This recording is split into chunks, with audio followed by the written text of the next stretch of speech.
Quick guide: replace the battery in a MacBook Pro 14-inch late 2023 cubic meters. Power off, unplug, and ground yourself to prevent static damage. Tools: pentalobe, tri-point, T5, plastic spudger, tweezers, torque driver, and the replacement battery. Part numbers appear on screen.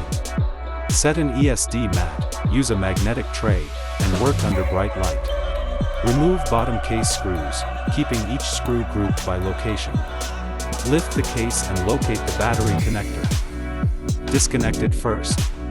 Use a plastic spudger to gently pry the battery connector free.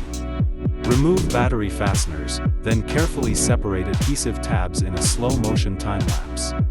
Install the new battery, align the connector, and seat it firmly. Reinstall screws to the torque specs shown on screen using the torque driver.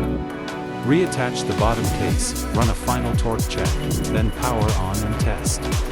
If unsure, stop and consult an authorized service provider. Part and torque captions remain on screen.